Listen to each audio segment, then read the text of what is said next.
Hello students, a very good evening my dear students. Welcome to the amazing platform of Physics Wala. Welcome to the Parishram 2.0 batch my dear students. क्या आप सभी को ma'am की आवाज एकदम clear आ रही है? क्या आपको मैम की वीडियो एकदम क्लियर दिखाई दे रही है? मुझे लग रहा है कोई क्लास लेने ही नहीं आया है. No comments yet. ऐसे कैसे हो सकता है? कोई है क्लास में? Yes, a very good evening my dear students. तो भाई आज एक्चुअल रक्षाबंधन तो आज है, ठीक है, और आज तुम लोगों की क्लासेस है. काफी बुरा है ना? यस, तो सबसे पहले बेटा जैसे मैम आपसे पूछती हैं, हाउस द जोश, जल्दी से बता दो बेटा, हाउस द जोश, क्योंकि हमें आज फर्स्ट क्लास मिल गई है लकीली फिर से. कैसे तो कभी केमिस्ट्री की क्लास फर्स्ट होती नहीं है. जब कोई टीचर बिजी होते हैं या उनके पास कोई काम आ जाता है तो फिर हमें केमिस्ट्री की फर्स्ट क्लास मिल जाती है. तो we are lucky, right? Yes, तो आज हमारा लकी डे है. आज हम फर्स्ट क्लास में केमिस्ट्री पढ़ने वाले हैं. आई होप आप सभी को मेरी वॉइस एकदम क्लियर आ रही होगी. And Radhe Radhe students, Radhe Radhe. जल्दी से बता दो. चैट सर रिफ्रेश कर दीजिए प्लीज. रुक गई है ना? यस, कहाँ है चैट? Good evening. चीटिंग हो गई ना? यस. छुट्टी तुम्हारी आज होनी चाहिए थी, छुट्टी तुम्हें कल दे दी. रक्षाबंधन आज है. काफी बुरा. मतलब चलो ठीक है, मेरे को तो, मैं तो राखी बांध ही नहीं पा रही थी, ठीक है, मैंने तो ऑनलाइन ही राखी बांधी तो मेरा तो चल गया. पर ये तुम लोगों के साथ ऐसा क्यों हुआ यार?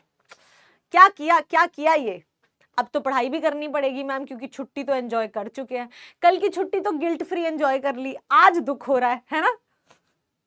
यस, चलो बच्चा.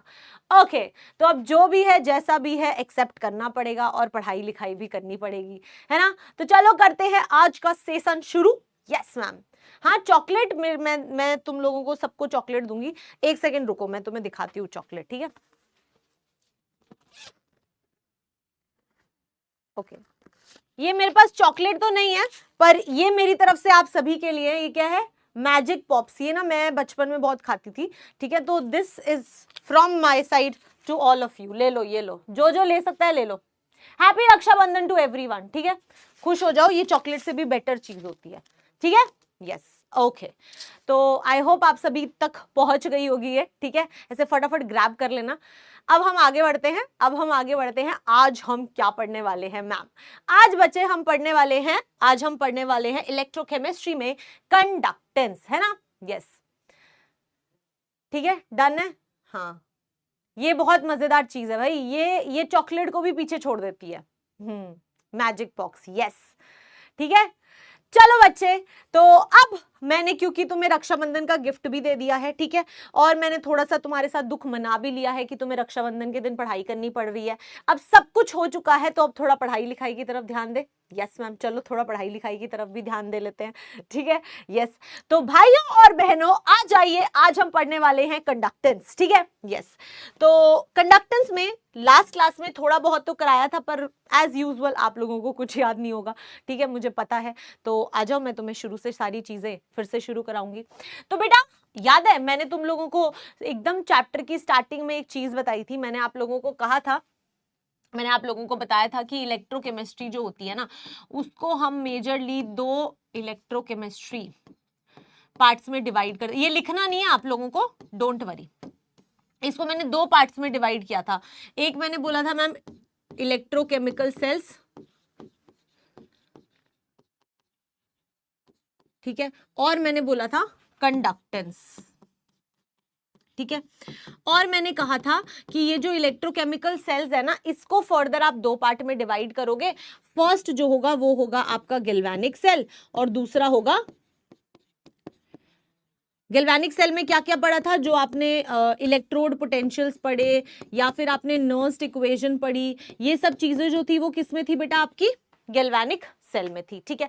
उसके बाद में मैंने आपको इलेक्ट्रोलिटिक सेल भी बताया, है ना? इलेक्ट्रोलिटिक सेल में हमने अभी कुछ चीजें पढ़ी थी. क्या पढ़ा था मैम? हमने अभी इसमें इलेक्ट्रोलिसिस पढ़ा था. अभी जो हमने पढ़ा है इलेक्ट्रोलिसिस वाला पार्ट, वो आपका इस वाले सेल के अंदर आया था. तो मैं तुम्हें ना एक ओवरव्यू दे रही हूं कि जो तुमने पढ़ा पूरे चैप्टर में वो सब कहां कैसे पढ़ा, ठीक है?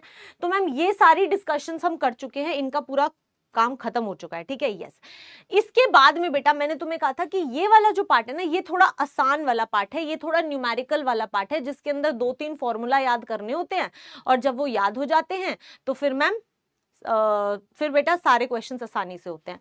तो ये जो आसान वाला पार्ट है ना, ये आ गया है, तो अब हम इसको पढ़ेंगे, ठीक है।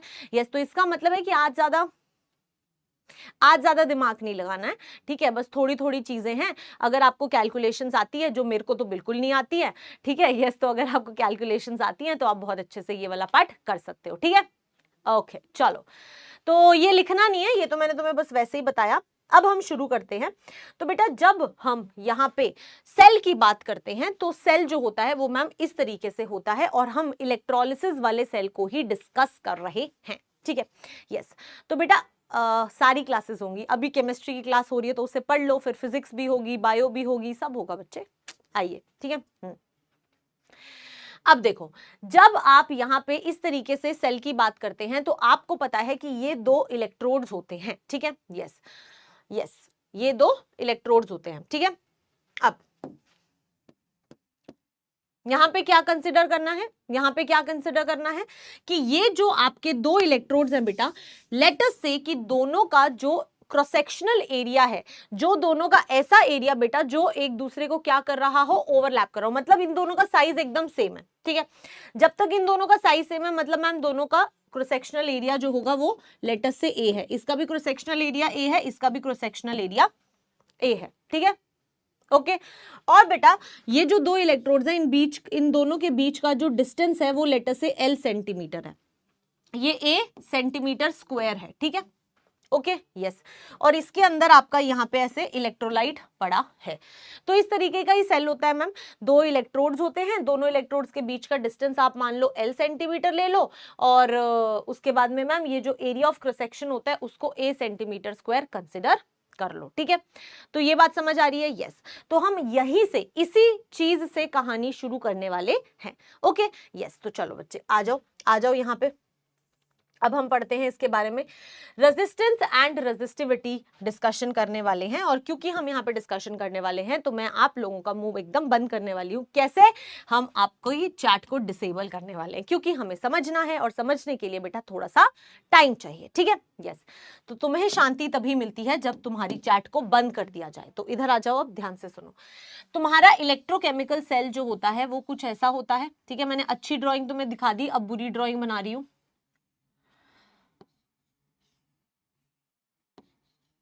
ठीक है। यस, अब बेटा इन दोनों आपके इलेक्ट्रोड्स के बीच का जो डिस्टेंस है वो लेटर से L सेंटीमीटर है, ठीक है। और जो ma'am area of cross section है वो A सेंटीमीटर स्क्वायर है। तो L क्या है?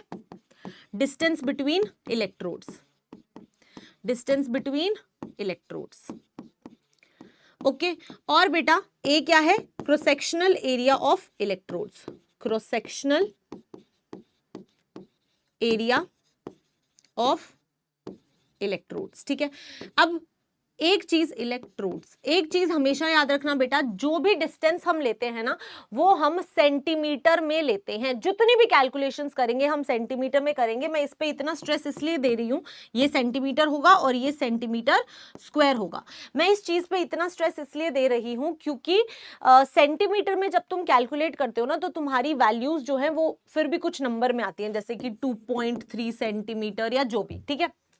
लेकिन अगर इसी को तुम मीटर्स में कर दो ना तो फिर 0.0023 इस तरह से वैल्यू आएगी। तो क्या फायदा इतने छोटे छोटे नंबर्स आने का। और इसीलिए सेंटीमीटर को मेन यूनिट यहाँ पे कंसिडर किया जाता है। एसआई यूनिट अभी भी आपकी मीटर ही है, लेकिन कैलकुलेशन सारी सेंटीमीटर में हम करेंगे और फिर हम उसको मीटर में कन्वर्ट कर लेंगे। तो ये मैं तुम्हें सिखा दूंगी, टेंशन मत लो, ओके। यस, तो अभी तुम्हें बस इतना ध्यान रखना है कि हमेशा कैलकुलेशन किस में होंगी? सेंटीमीटर में होंगी, ओके। यस, तो बेटा अब आपको यहाँ पे अपनी थोड़ी सी जो बचपन में फिजिक्स पढ़ी है उसको अप्लाई करना आना चाहिए, क्योंकि वो अप्लाई करेंगे तो कहानी हमें समझ आएगी, ठीक है। तो जो पहला टॉपिक हम पढ़ने वाले हैं वो क्या है? रेजिस्टेंस, ठीक है। तो मैम ये रेजिस्टेंस होता क्या है? सबसे पहले तो मैम आप हमें ये बताओ कि ये रेजिस्टेंस होता क्या है। तो बहुत से बच्चे कहेंगे कि हमें तो पता है रेजिस्टेंस क्या होता है, हम तो पढ़ के आए हैं। तो बेटा वो आप जहां पढ़ के आए हो, फिजिक्स में पढ़ के आए हो, सही पढ़ के आए हो, पर केमिस्ट्री में इस रेजिस्टेंस का क्या रोल है, ये जो रेजिस्टेंस है वो किसकी है। तो ये बात आप ध्यान रखना कि जो ये रेजिस्टेंस है, ये जो आपका इलेक्ट्रोलाइट का सोल्यूशन है ना यहाँ पे इसके अंदर, है ना, वो इलेक्ट्रोलाइट का सोल्यूशन जो है वो कितना रेजिस्टेंस कॉज कर रहा है, कितना हिंड्रेंस कॉज कर रहा है कि चार्ज मूव ना कर पाए, उसे कहा जाता है रेजिस्टेंस। तो जितनी भी हम डिस्कशंस करेंगे वो हम सोल्यूशन, इलेक्ट्रोलाइट जो आपने यूज किया है वो कर रहा होगा, ठीक है। तो मैम रेजिस्टेंस क्या होगी, it is the hindrance, it is the hindrance caused by the solution, caused by the solution to the flow of charge, to the flow of charge, ठीक है। तो मैम हर बार बेटा चाहे रेजिस्टेंस होगा या आगे हम कंडक्टेंस, कंडक्टिविटी, जितने भी शब्द पढ़ेंगे वो सब आपके इलेक्ट्रोलाइट के होंगे, ठीक है। यस, तो रेजिस्टेंस क्या है, ये हिंड्रेंस है जो कॉज करता है सोल्यूशन यानी कि आपका इलेक्ट्रोलाइट, ठीक है, to the flow of charge, charge को फ्लो ना हो फ्लो, रेजिस्टेंस कॉज कर रहा है, उसको हिंड्रेंस कॉज कर रहा है, उसे हम रेजिस्टेंस कहते हैं, ठीक है। और रेजिस्टेंस को बेटा आर से रिप्रेजेंट किया जाता है, ठीक है। यस, अब हमने फिजिक्स में बहुत अच्छे से पढ़ा हुआ है कि रेजिस्टेंस जो होती है वो डायरेक्टली प्रोपोर्शनल होती है टू एल, ठीक है। तो केमिस्ट्री में भी यही है, आर जो रेजिस्टेंस होगी वो एल, दैट इज जो आपके इलेक्ट्रोड्स के बीच का डिस्टेंस है उसके डायरेक्टली प्रोपोर्शनल होगी।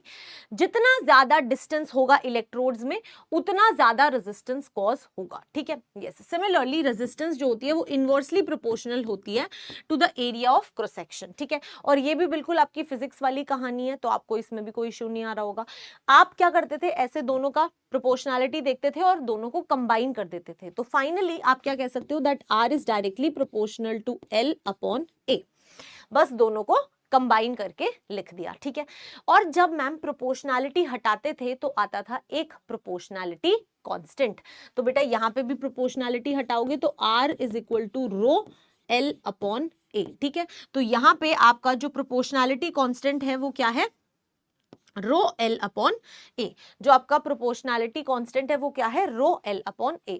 एक बात मैथ्स में होती है ये, बट आपको पता होनी चाहिए कि जब भी आप प्रोपोर्शनैलिटी हटा के कोई प्रोपोर्शनैलिटी कांस्टेंट लगाते हो वो किसी भी चीज पे डिपेंड नहीं करता, क्योंकि उसका नाम ही प्रोपोर्शनैलिटी कांस्टेंट है। तो मैम वो किसी भी चीज पे नहीं डिपेंड करेगा, यानी कि ये रो जो है बेटा ना तो आर पे डिपेंड करेगा ना एल और ए की वैल्यू क्या है उस पर डिपेंड करेगा, ये तो आपका प्रोपोर्शनैलिटी कांस्टेंट है, ठीक है। यस, एक बार फिर से सुन लो, जो रेजिस्टेंस होती है वो क्या होती है, it is the hindrance caused by the solution to the flow of charge, ठीक है। R directly proportional to L होता है, inversely a proportional to A होता है, तो आर जो होता है वो एल अपॉन ए के प्रोपोर्शनल होता है। जब प्रोपोर्शनैलिटी हटाते हैं तो प्रोपोर्शनैलिटी कांस्टेंट लगता है और इस रो को कहा जाता है, इस रो को कहा जाता है स्पेसिफिक रेजिस्टेंस, स्पेसिफिक रेजिस्टेंस, या फिर एक और नाम से भी जाना जाता है रेजिस्टिविटी, ठीक है, रेजिस्टिविटी। तो ये कोई भी नाम आ जाए तो आपको घबराने का नहीं है, ठीक है। यस, तो ये चीजें बेटा आपको पता होनी चाहिए क्योंकि ये यूज होने वाली हैं, ठीक है। तो आई होप यहां तक मैंने सब कुछ बता दिया है, कोई दिक्कत नहीं है।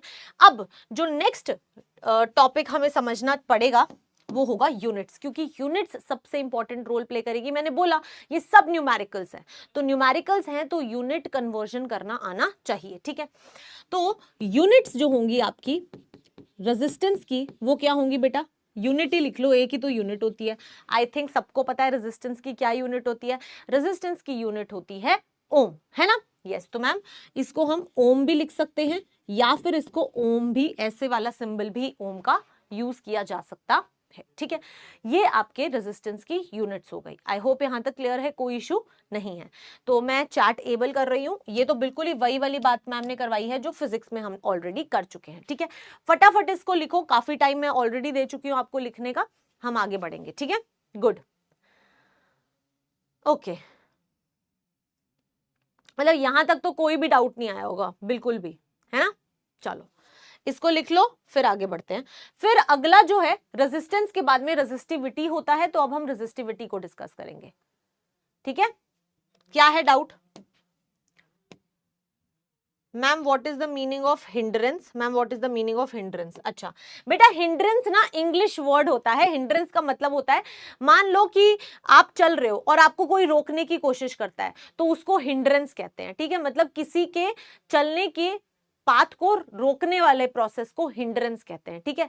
तो आपको अगर हिंड्रेंस वर्ड यूज नहीं करना कोई बात नहीं, बस आप ये समझो कि चार्ज का जो फ्लो है उसको रोकने की कोशिश करी जा रही है, ठीक है, यस, तो वो होगा आपका रेजिस्टेंस। ओके, इंग्लिश वर्ड है बस, अंग्रेजी, लीव इट। चलो लिख लिया होगा। अब अगला जो है वो हम पढ़ते हैं। अगला जो है आपके सामने ये क्वेश्चन आ गया, आई होप अब आप इस क्वेश्चन को कर भी पाओगे, ठीक है, अब आप इस क्वेश्चन को कर भी पाओगे। डज रो डिपेंड अपॉन, अच्छा सेल कांस्टेंट अभी नहीं आया, सॉरी अभी नहीं कर पाओगे, अभी नहीं कर पाओगे, ठीक है, थोड़ी देर रुको। नाउ रेजिस्टेंस समझ आया, तो मैम नेक्स्ट टॉपिक जो होगा वो होगा रेजिस्टिविटी। रेजिस्टिविटी जो है वो बेटा आपका रो होगा, क्या होगा, रो होगा, ठीक है, yes obstruction to the path of current, या फिर कि उसकी tendency to resist the flow of current, आपकी मर्जी है, आप किसी भी तरह से उसको इंग्लिश में एक्सप्लेन कर सकते हो, ठीक है। चलो नेक्स्ट इज बेटा रेजिस्टिविटी, दैट इज रो, ठीक है। तो अब मैम रो की वैल्यू हमें फाइंड आउट करनी आनी चाहिए, तो रो तो अब आप बहुत आराम से फाइंड आउट कर सकते हो, आपको सिर्फ एक ही फॉर्मूला याद करना है, उस फॉर्मूले को हम बार बार हर जगह पे यूज करेंगे, ठीक है। तो लेट्स सी रेजिस्टिविटी, मैम इसके लिए हमें वही वाला फॉर्मूला लिखना पड़ेगा जो ऑलरेडी हम लिख चुके हैं, ठीक है। अब क्या करो, रो की वैल्यू फाइंड आउट कर लो, ठीक है। तो रो की वैल्यू क्या हो जाएगी बेटा, rho is equal to R A upon L, मानते हो कि नहीं, rho is equal to R A upon L, है ना, यस। तो मैम रेजिस्टिविटी का जो फॉर्मूला आ गया वो हमारे पास ये आ गया, कोई दिक्कत नहीं है। नेक्स्ट जो चीज हमें डिस्कस करनी होती है इसके बारे में वो क्या होती है, दैट रेजिस्टिविटी, अच्छा अब पहले तुम ऐसे देखो, सोचो बेटा, अगर तुमने एरिया ऑफ क्रॉस सेक्शन जो है वो 1 सेंटीमीटर स्क्वायर ले लिया होता इलेक्ट्रोड्स का, और लेंथ जो है वो 1 सेंटीमीटर ले ली होती, तो क्या हो जाता, तो मैम रो जो है वो रेजिस्टेंस के बराबर आ जाता, तो जो रो है वो रेजिस्टेंस के बराबर आ जाता, हाँ कि नहीं, यस। यहां से तुम इसको डिफाइन कर सकते हो, ठीक है, यस। तो यहां से तुम इसको कैसे डिफाइन करोगे, तुम ये बोलोगे, तुम्हें अपने हिसाब से अपनी मर्जी से कोई भी डेफिनेशन लिखनी होती है, तो जरूरी नहीं है कि आपको मतलब कि जो मैं डेफिनेशन लिख रही हूं उसी को रटना है, वो रटने वाला काम 9th और 10th तक होता था, अब आप खुद से बना सकते हो, ठीक है। तो कैसे बनाएंगे मैम, हमने जब area of cross section 1 centimetre square लिया और जब हमने इलेक्ट्रोड्स को 1 सेंटीमीटर अपार्ट रखा, तो मैम जो रेजिस्टिविटी है वो न्यूमेरिकली इक्वल आ गई हमारे रेजिस्टेंस के, है ना। तो इसका मतलब है that resistivity is numerically equal to the resistance when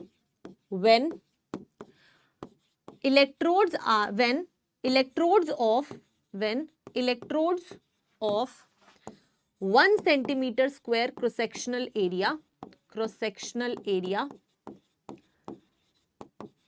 are kept 1 centimetre apart, ठीक है। तो आपको बात सिर्फ इतनी सी बोलनी है कि जो आपकी रेजिस्टिविटी होती है वो रेजिस्टेंस के इक्वल हो जाती है, न्यूमेरिकल वैल्यू उसकी इक्वल हो जाती है जब हम इलेक्ट्रोड्स का cross sectional area 1 centimetre square लेते हैं और डिस्टेंस है इलेक्ट्रोड्स के बीच का वो 1 सेंटीमीटर लेते हैं। ये बात आपको बोलनी है, आप जैसे लिखना चाहते हो उस लैंग्वेज में इसको लिख सकते हो, ठीक है। जिनको इंग्लिश में प्रॉब्लम आती है वो हिंदी में, आपको अगर आपका पेपर हिंदी में होता है बेटा तो आप हिंदी में अपनी लैंग्वेज में लिख दो, कोई दिक्कत नहीं है, ठीक है। So you can say that resistivity is numerically equal to the resistance when electrodes of 1 centimeter square cross sectional area are kept 1 centimeter apart। अगर इंग्लिश में समझ आता है तो बहुत बढ़िया, अगर हिंदी में समझ आता है तो मैं बोल के बता रही हूँ आपको कि ये न्यूमेरिकली इक्वल होती है रेजिस्टिविटी के जब area of cross section 1 centimetre square होता है और डिस्टेंस इलेक्ट्रोड्स के बीच का 1 सेंटीमीटर होता है, ठीक है, ओके। चलो बहुत बढ़िया, तो ये लिख लो, फिर आगे बढ़ेंगे। यूनिट्स, आगे इसकी यूनिट्स है मैम, चलो यूनिट्स की भी बात कर लेते हैं। Next is unit. अब आप खुद सोच के बताओ कि इसकी यूनिट क्या होगी मैम, इसकी यूनिट मैम अगर हम यहाँ पर देखें तो हमारे पास रो जो है वो किसके बराबर आता है, R L, R A upon L के, ठीक है। तो आर की यूनिट क्या होती है, ओम, है ना। Area of cross section centimetre square और बेटा लेंथ सेंटीमीटर में होती है। 1 सेंटीमीटर से 1 सेंटीमीटर जाएगा तो जो यूनिट आएगी आपके रो की वो आ जाएगी बेटा ओम सेंटीमीटर, या फिर आप इसे ओम सेंटीमीटर भी बोल सकते हो, ठीक है।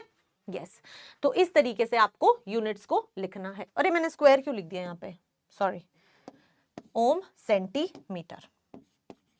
ओके, चलो बहुत बढ़िया, कोई इशू नहीं है। चलो आगे बढ़ो।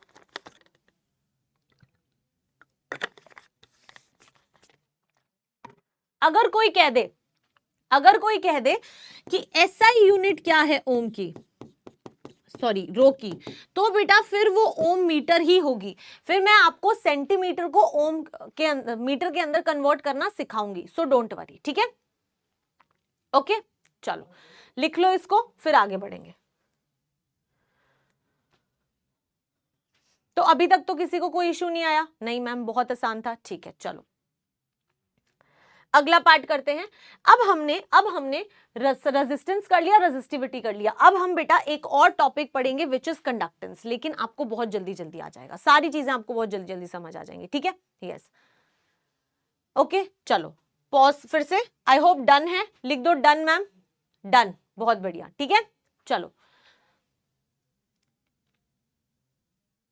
क्या वॉइस लो है क्या बच्चे? क्या वॉइस में कोई इश्यू आ रहा है, ये बता दो एक बार, मैं चेक करवा लूंगी साथ साथ में। नेक्स्ट जो टॉपिक है वो है कंडक्टेंस, ठीक है। और यहां से काम की बातें शुरू होती हैं, कंडक्टेंस। तो कंडक्टेंस को रिप्रेजेंट किया जाता है जी से, कंडक्टेंस को रिप्रेजेंट किया जाता है किससे, जी से, ठीक है। Yes, okay. तो बेटा कंडक्टेंस को जी से रिप्रेजेंट किया जाता है, और जो कंडक्टेंस होती है वो कुछ भी नहीं होता, it is only the reciprocal of resistance, ठीक है। तो हम क्या बोलेंगे, that conductance is the reciprocal, it is the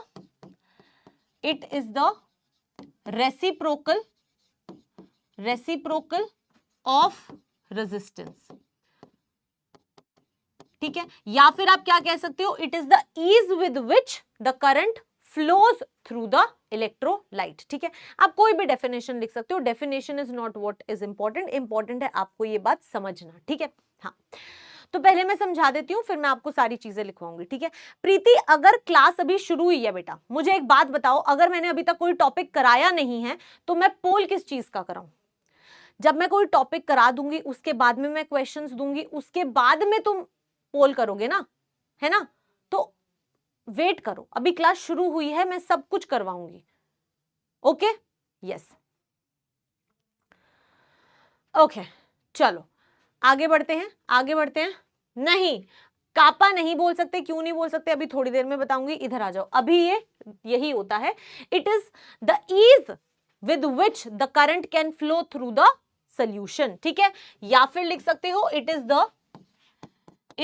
the ease with which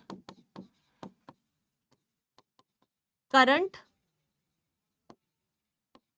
या फिर चार्ज ज्यादा बेटर वर्ड है, charge can flow through the solution.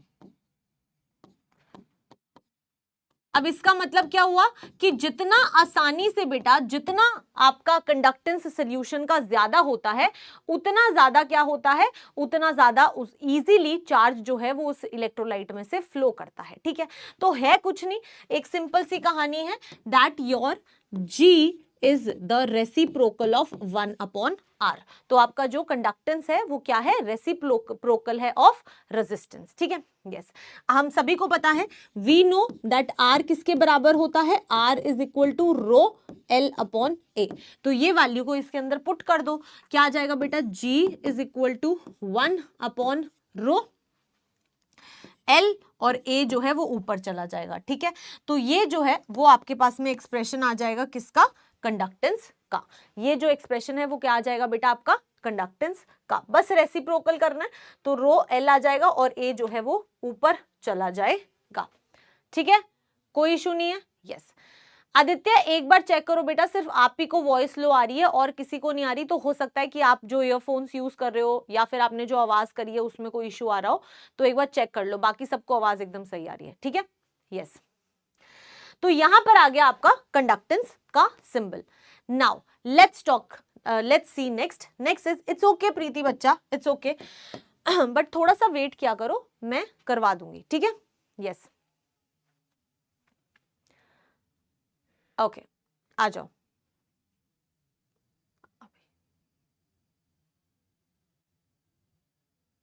चलो बेटा आ जाओ। Next is ma'am unit. Unit के बारे में डिस्कशन कर लेते हैं। अब अगर आप यूनिट की बात करेंगे फॉर अ कंडक्टेंस, तो बेटा कंडक्टेंस की यूनिट क्या होगी? सिंपल, आपको जो जो पता है उनकी वैल्यूज को पुट कर लो। आपको पता है बेटा आर की यूनिट जो होती है वो क्या होती है? आर की यूनिट क्या थी? ओम, हाँ कि नहीं, है ना? यस, तो बस इन चीजों को यहाँ पे पुट करना है। तो जी जो है वो क्या है? ए अपॉन एल, और ये है 1 अपॉन आर, है ना? यस, ए अपॉन एल और ये क्या है? 1 अपॉन आर। तो यूनिट्स पुट करो, ये हो जाएगा सेंटीमीटर स्क्वायर अपॉन ओम, और ये हो जाएगा सेंटीमीटर, तो ये कैंसिल हो जाएगा। तो जी की जो यूनिट आएगी बेटा वो क्या आ जाएगी? एक सेकेंड, सीधा ही यूनिट पुट कर सकते हो ना, सीधा ही बोल सकते हो कि जी जो होता है वो 1 अपॉन आर होता है, तो यूनिट ऑफ जी क्या हो जाएगा? ओम इनवर्स, या फिर ओम का इनवर्स, या फिर इसको एक और तरीके से भी लिख सकते हैं, क्या? MHO, मोह, ठीक है, MHO मोह, ठीक है। यस, चलो, तो ये सारी जो होती हैं वो आपकी यूनिट्स हो जाती हैं, ये सारी जो होती हैं वो आपकी यूनिट्स हो जाती है। ओम इनवर्स, या फिर ओम का पूरा इनवर्स लिख दो, या फिर मोह लिख दो, ठीक है, कोई दिक्कत नहीं है यहां तक। चलो बहुत बढ़िया, तो ये फटाफट लिखो, फिर लास्ट जो है वो हम कंडक्टिविटी करेंगे और फिर हम क्वेश्चंस सॉल्व करना शुरू करेंगे, ठीक है। चलो डन है? फटाफट बताओ बेटा डन या नहीं, फिर हम आगे करेंगे। साइमन आता है, बट साइमन कहां मेजरली हम यूज करते हैं वो मैं आपको बताऊंगी बेटा, अभी नहीं, अभी साइमन मत लिखो, जहां मेजरली यूज होता है वहां मैं बताऊंगी, ठीक है। सब मोह माया है, क्या बात है, क्या बात है, ये किसने बताया? ओम ने बताया कि मैम सब मोह माया है ना? हाँ, चलो लेट्स मूव फॉरवर्ड। नेक्स्ट है, नेक्स्ट जो टॉपिक है दैट इज योर कंडक्टिविटी। क्या है? कंडक्टिविटी। ये है बेटा सबसे इंपॉर्टेंट, क्योंकि यहां से आएगा क्वेश्चन। कंडक्टिविटी को एक और नाम से जाना जाता है जिसे कहा जाता है कापा, जिसे कहा जाता है कापा, ठीक है। तो इसको एक और नाम से भी जाना जाता है कापा, और इस दोनों का ही सिंबल होता है के, ठीक है। यस, तो जैसे आपका कंडक्टेंस जो होता है वो आपका रेजिस्टेंस का रेसिप्रोकल होता है, जैसे आपका कंडक्टेंस जो होता है वो रेजिस्टेंस का रेसिप्रोकल होता है, वैसे ही बेटा, अच्छा इसको एक और स्पेसिफिक कंडक्टिविटी भी कहा जाता है, इसको स्पेसिफिक कंडक्टेंस भी कहा जाता है। ये 3 नाम होते हैं, कहीं तुम कंफ्यूज ना हो जाओ, कोई भी नाम बोल दे इनमें से, आपको पता होना चाहिए कि उसका मतलब क्या है, ठीक है। ओके, यस, तो यहां से मैम हम अगर कंडक्टिविटी की बात करें तो कंडक्टिविटी क्या होता है? कुछ भी नहीं होता, कंडक्टिविटी को के से रिप्रेजेंट करते हैं, and it is always equal to 1 upon rho, it is always equal to 1 upon rho. Okay, yes, तो जो रेजिस्टिविटी होती है या आपकी स्पेसिफिक रेजिस्टेंस होती है, बस उसका रेसिप्रोकल जो होता है वो क्या हो जाता है? कंडक्टिविटी। सो इजी है ना, एक ही फॉर्मूला से सारी चीजें कैलकुलेट कर ली। हाँ मैम बिल्कुल, अब हमें कैलकुलेशंस करने में कोई दिक्कत नहीं आएगी। अब आप के की वैल्यू कैसे निकालोगे वो भी बता रही हूँ। मैंने कहा ना हर बार एक को ही फॉर्मूला यूज करना है। यस, तो मैम हमें एक ही आता है, R is equal to rho L upon A, और ये भी हम फिजिक्स में पढ़ के आए थे, है ना, ये भी हम फिजिक्स में पढ़ के आए थे। क्या करो, इन सबका रेसिप्रोकल कर दो, तो ये हो जाएगा 1 अपॉन आर, ये हो जाएगा 1 अपॉन रो, ये हो जाएगा ए बाय एल, ठीक है। यस, तो बेटा 1 अपॉन आर जो होता है वो आपका 1 अपॉन रो के बराबर हो जाएगा, और इसको ए बाय एल ही लिख दो, ऐसे करते हैं। 1 अपॉन आर अभी पढ़ के आए हैं, 1 अपॉन आर क्या होता था मैम? रेजिस्टेंस का जो रेसिप्रोकल होता है ना वो होता है कंडक्टेंस, है ना। यस, तो ये क्या होगा? कंडक्टेंस। तो मैम हमें अभी पढ़ा था कि ये G के बराबर होता है, ठीक है। और मैम आपने हमें अभी बताया कि 1/ρ जो होता है वो कंडक्टिविटी के बराबर होता है, यानी कि ये हो जाएगा K के बराबर, डिवाइडेड बाय बेटा यहाँ पे A आ जाएगा और यहाँ पे आपका L आ जाएगा। तो यहां से आपकी कंडक्टिविटी का जो फॉर्मूला आएगा वो क्या आ जाएगा, G, क्या आ जाएगा, G इंटू L/A, ठीक है। तो ये आपके कंडक्टिविटी का फॉर्मूला हो सकता है, ये आपके कंडक्टिविटी का फॉर्मूला हो सकता है। Ma'am can you tell the difference between conductivity and conductance? Yes बच्चे, I will tell you, just a second, थोड़ी सी देर रुको, उसके बाद में मैं आपको दोनों के बीच का डिफरेंस बताऊंगी। तो K जो होता है वो G इंटू L/A होता है, जो एक फॉर्मूला रटा है उसी से सारे निकाल लिए, है ना? यस, तो कोई दिक्कत नहीं है। नहीं, अगला काम हम क्या करते हैं, यूनिट निकालते हैं। तो चलो मैम यूनिट निकाल लेते हैं सबसे पहले, ठीक है। तो यूनिट लिखो, खुद से निकाल सकते हो अब तो। यूनिट क्या होगी, आपको पता है K is equal to G L/A, है ना। मैम G क्या होता है, कंडक्टेंस, और कंडक्टेंस की यूनिट क्या होती है, रेजिस्टेंस की उल्टा, मतलब मैम ओम इनवर्स, है ना। यस, सेंटीमीटर है अपॉन सेंटीमीटर स्क्वायर है, तो 1 सेंटीमीटर से 1 सेंटीमीटर जाएगा, यानी कि यूनिट क्या बन गई, ओम इनवर्स या फिर सेंटीमीटर इनवर्स, ठीक है। हाँ, और बेटा इसको कैसे लिख सकते हैं, ओम सेंटीमीटर इस पूरे का इनवर्स, ठीक है। या फिर क्या लिख सकते हो, मोह सेंटीमीटर इनवर्स, या फिर क्या लिख सकते हो, साइमन सेंटीमीटर इनवर्स। ये सबसे ज्यादा यूज होने वाली यूनिट होती है, कौन सी, कौन सी, ये वाली, ठीक है। तो आपको जब भी कंडक्टिविटी दी होगी तो बेटा यूनिट जो है वो mostly Simon centimetre inverse use होगी, ठीक है। यस, ओके, चलो, तो आई होप यहां तक आपको कोई भी डाउट नहीं है। मैम हाँ बच्चे, सारी कंडक्टिविटीज कराऊंगी, थोड़ी सी देर वेट कीजिए, ठीक है। तो आई होप यहां तक किसी को कोई डाउट नहीं है, इसको देख लो फिर आगे बढ़ेंगे।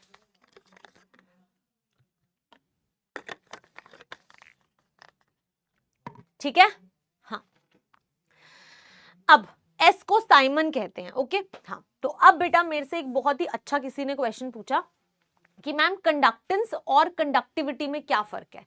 तो बेटा कंडक्टेंस जो होती है वो आपके पूरे के पूरे सोल्यूशन की होती है, ठीक है। ये सिर्फ आपके अंडरस्टैंडिंग के लिए है कि जो कंडक्टेंस होती है वो पूरे के पूरे सोल्यूशन के लिए होती है, ठीक है मैम। और अगर आप कंडक्टिविटी निकालते हो या फिर स्पेसिफिक कंडक्टिविटी निकालते हो, तो जो स्पेसिफिक कंडक्टिविटी होती है वो कंडक्टिविटी होती है पर यूनिट वॉल्यूम, यानी कि एक unit volume may be 1 metre cube volume आपने ले ली और आप सिर्फ उतने ही हिस्से की कंडक्टिविटी निकालते हो, तो वो क्या कहलाती है, स्पेसिफिक कंडक्टिविटी। लेकिन अगर पूरे सोल्यूशन की कंडक्टेंस निकालते हो तो उसे कहते हैं कंडक्टेंस, ठीक है। यस, सिर्फ आपके लिए, आपकी नॉलेज के लिए था। जो जो चीजें आपके लिए इंपॉर्टेंट है पेपर के पॉइंट ऑफ व्यू से, वो मैं आपको लिखवा भी दूंगी साथ साथ में, ठीक है। यस, तो ये लिख लिया होगा, जल्दी से मैम को बताओ, जल्दी से मैम को बताओ, ठीक है। It's okay Ayushi, it's okay बच्चे, कुछ पाने के लिए कुछ खोना पड़ता है। अब अगर बहुत अच्छा करना है करियर में तो फिर थोड़ा सा दूसरों को खेलते हुए देख के जलना नहीं है, ठीक है। यस, आगे बढ़े, आगे बढ़े। अभी मैं तुम्हें रिवाइज भी कराऊंगी, अभी मैं तुम्हें रिवाइज भी करवाऊंगी, डोंट वरी, ओके। चलो, यहां तक क्लियर हो गया है। यस, इसके बाद में सिर्फ एक लास्ट टॉपिक रह गया है, that is your cell constant. उसके बाद में जितनी भी चीजें पढ़ी है ना, मैं तुम्हें एक ही पेज में सब कुछ डिराइव करवा दूंगी, तो I will help you revise also, okay, so don't worry. Last topic है आपका सेल कांस्टेंट। क्या है, cell constant.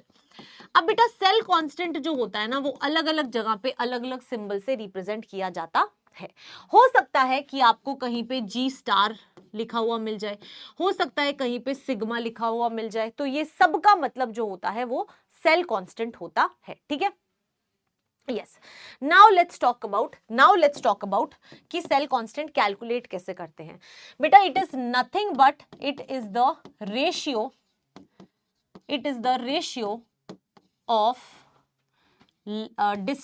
distance between the electrodes, distance between electrodes to the area of cross section of electrodes, area of cross section of electrodes.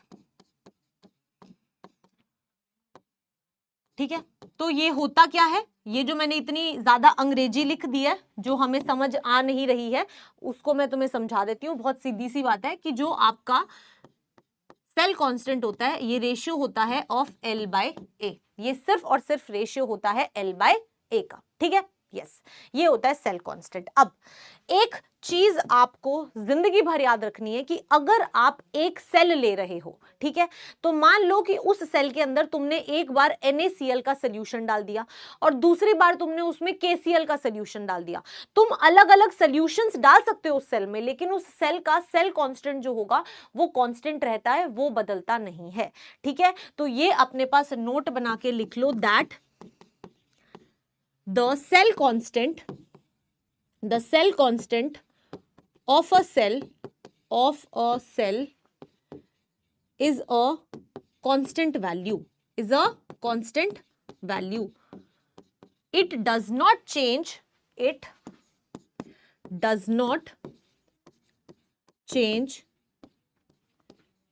with different solutions. अगर आप different electrolytes डाल दोगे तो उसका मतलब ये नहीं है कि आपके सेल का सेल कांस्टेंट बदल जाएगा, सेल कांस्टेंट हमेशा सेम रहता है। ठीक है, क्लियर? यस, जिंदगी भर ये बात याद रखनी है कि सेल कांस्टेंट जो होता है वो एक कांस्टेंट वैल्यू होती है एक पर्टिकुलर सेल के लिए। अब उस सेल के अंदर तुम 4-5 अलग अलग इलेक्ट्रोलाइट्स डाल सकते हो, कोई फर्क नहीं पड़ता, सेल कांस्टेंट को कोई फर्क नहीं पड़ेगा। ठीक है, yes, so this is your cell constant. Yes, तो मैम यहां से हम यूनिट की बात कर लेते हैं। तो यूनिट जो होगी हमारे सेल कांस्टेंट की वो क्या हो जाएगी, L बाय A होता है, यानी कि सेंटीमीटर बाय सेंटीमीटर स्क्वायर होता है। तो सेंटीमीटर से सेंटीमीटर गया, यानी कि मैम सेंटीमीटर इनवर्स जो होती है वो हमारी यूनिट होती है फॉर सेल कांस्टेंट। ठीक है, यस, तो एक बार ये सारी चीजें लिख लो। मैम क्या cell constant nature of material पे डिपेंड करता है? बेटा आपने क्या इलेक्ट्रोड्स लिए हैं, यस ऑब्वियसली आपके इलेक्ट्रोड्स पे डिपेंड करता है वो, लेकिन as long as electrodes same है और सेम डिस्टेंस पे है, सेल कांस्टेंट चेंज नहीं होता है। ठीक है, यस, तो ये आप लिख लो, फिर मैं आपको सारा का सारा रिवाइज करवा दूंगी। ठीक है, ये लिख लो फिर मैं रिवाइज करवा दूंगी। लेट्स सी अगर किसी को कोई डाउट आया था। मैम कंडक्टिविटी आर पॉजिटिव और नेगेटिव? बेटा कंडक्टिविटी पॉजिटिव होती है। ठीक है, रुको हम अभी इसके बारे में डिस्कशन करेंगे। इंपॉर्टेंट कौन सा है? सारे इंपॉर्टेंट है। Simon how we can say 1/ओम, siemens how we can say. Aryan ये यूनिट है बेटा, नाम है सिर्फ उसका कि साइमन बोलते हैं उसको। ठीक है, मैम रो की वैल्यू क्या होगी? नितिन रो की कोई वैल्यू नहीं होगी, आपको क्वेश्चन के अंदर अलग अलग रोज की वैल्यूज मिलेंगी। ठीक है, यस, तो रुको थोड़ा वेट करो, मैं तुम्हें न्यूमेरिकल्स कराऊंगी तो तुम्हारे डाउट आधे तो वैसे ही सॉल्व हो जाएंगे। ठीक है, अब मैं तुम्हें रिवाइज करा देती हूँ सब कुछ।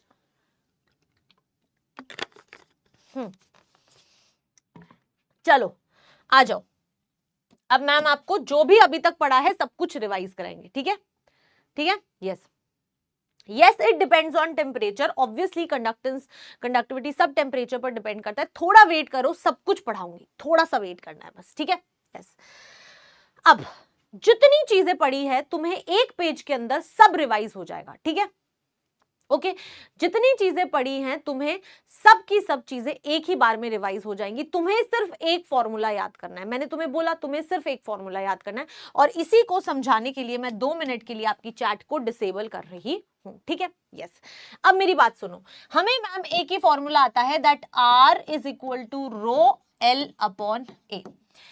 इससे हम क्या हर चीज कैलकुलेट कर सकते हैं? बिल्कुल कर सकते हो। मान लो मैंने तुम्हें ये बोला कि R ये है, ठीक है, और इसमें मैम आपको रेजिस्टिविटी भी दिख रही है, तो ये दोनों निकालने की तो जरूरत नहीं है। तीसरा पॉइंट था कंडक्टेंस का। कंडक्टेंस क्या होता है? कंडक्टेंस होता है G, जो होता है 1/R के बराबर। ठीक है, मान लो तुम्हें क्वेश्चन में R दिया हुआ है तो बस उसका 1/R करोगे तो तुम्हें G मिल जाएगा, कोई इश्यू नहीं है। नहीं मैम, और G जो होता है वो होता है कंडक्टेंस। मैं सब रिवाइज करा रही हूं, ये होता है आपका कंडक्टेंस, है ना? यस, उसके बाद में मैम अगर हम इस पूरी की पूरी वैल्यू का रेसिप्रोकल कर दें, तो क्या बन जाएगा? सिंपल हो जाएगा 1/G is equal to 1/R, और ये हो जाएगा A/L, सॉरी 1/ρ क्या करा है मैंने क्या किया, ये वाली जो इक्वेशन थी इसका रेसिप्रोकल कर दिया, ठीक है। यस, तो 1/r हो गया, 1/ρ हो गया और इन दोनों ने अपनी जगह चेंज कर ली, ठीक है। अब बताओ 1/r क्या होता है, अभी पढ़ा था 1/r क्या होता है, कंडक्टेंस होता है।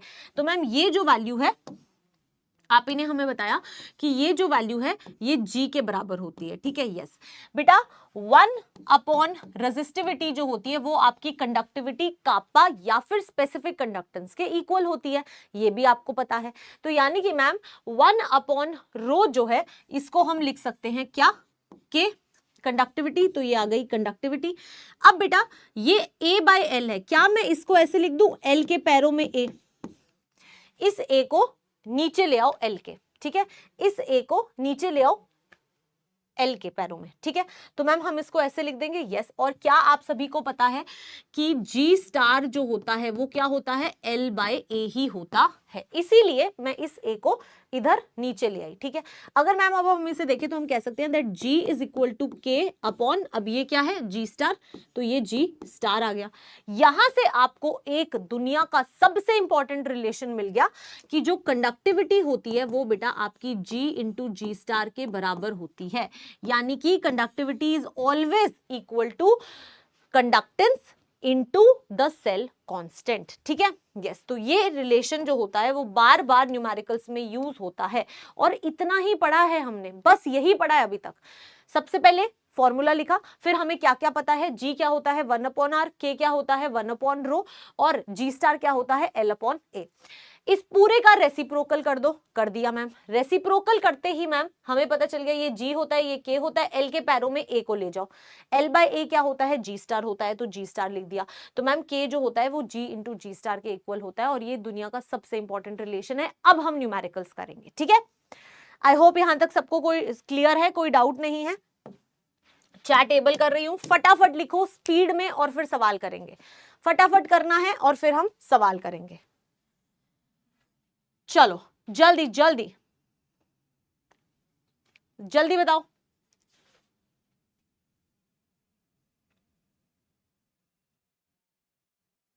डन डन, कोई दिक्कत नहीं, नो दिक्कत एट ऑल, है ना। यस, क्वेश्चंस करें फिर। अब क्वेश्चंस करने के लिए तो तुम एकदम रेडी रहते हो, है ना। यस, तो चलो सवाल करते हैं और सारी कहानी समझते हैं। उससे पहले मुझे ये क्वेश्चन बता दो, क्या रो जो है वो बेटा सेल कांस्टेंट पे डिपेंड करता है, क्या आपका रेजिस्टिविटी जो होती है वो सेल कांस्टेंट पे डिपेंड करती है, यस और नो, ठीक है। पोल क्रिएट करते हैं यस और नो की 30 सेकेंड्स के लिए। ऑप्शंस आपके पास दो ही हैं, A for yes and no के लिए बी, ठीक है। यस, स्टार्ट पोल, जल्दी बताओ जल्दी बताओ। इसमें बताओ बेटा पोल में।